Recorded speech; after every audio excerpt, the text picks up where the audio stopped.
If you just went through a breakup and you feel like your whole life collapsed overnight, this video is for you. Breakups is not just about losing a person. You lose your routine, you lose your emotional support, you lose the version of yourself that existed in that relationship. You wake up and reach your phone, you check if they're online, you wonder what they're doing. Even if you cannot see it anymore, you still try it. At night, you replay the conversation again and again. What if I said it differently? What if I was better? And you know what's the worst part? You understanding everything logically, but emotionally, you still stuck. Let me tell you something honestly. You are not weak. You are not too emotionally. You are just standing in the middle of the emotional ruins. And here is the truth that nobody tells you. You cannot rebuild your life while pretending nothing broke. All heals begins with one thing. Admitting, yes, I'm not okay. Yes, I'm still missing them. Yes, I feel like I lost myself. That's not failure. That's the beginning. So, how do you rebuild your life after the breakup? Not overnight. Not by forcing yourself to move on, but through a process. 30 days to reset.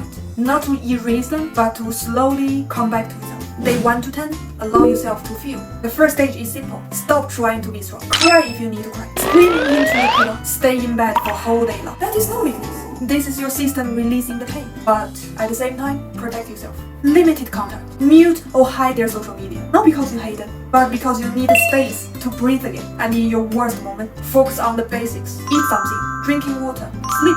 Sometimes healing starts with surviving the day. Day 11 to 20. Rebuild your life. Now, slowly you start to returning to yourself. Not in big ways, but small ways. Clean your room, change your routine, cook a proper meal, go for a walk without your phone. Sit alone in a cafe, not to escape the loneliness, but to learn how to be with yourself. Because there's a difference between being alone and being with yourself.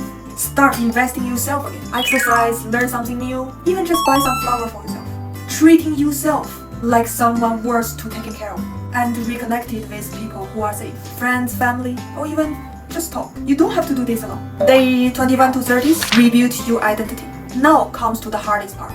Focusing on yourself. Not blaming, not criticizing, but understanding. Ask yourself, what did this relationship teach me? Where did I lose myself?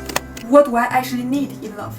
And then rewrite your story. Instead of saying, I lost someone, try saying, I ended something that wasn't right for me. Instead of, I wasn't enough, say, they weren't right. Because love is not an exam. There is no pass or fail. And one day, you will notice something. You are cooking for yourself, you are laughing again, you are making plans that don't include them.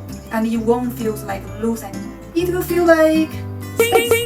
Space to grow, space to become yourself again. The truth is, they didn't take your life away. They just left a space for you to return into it. I know how hard this is. I've been there. The sleepless nights, the endless overthinking, the feeling just like your world just stopped. But I also know this. You will walk out of it. Not the same, but stronger, clearer, more yourself. So, if you are going through all of this right now, you are not alone. We are walking through this together, one day at a time. And if you need someone walking this journey with you, stay. We are going to figure it out together.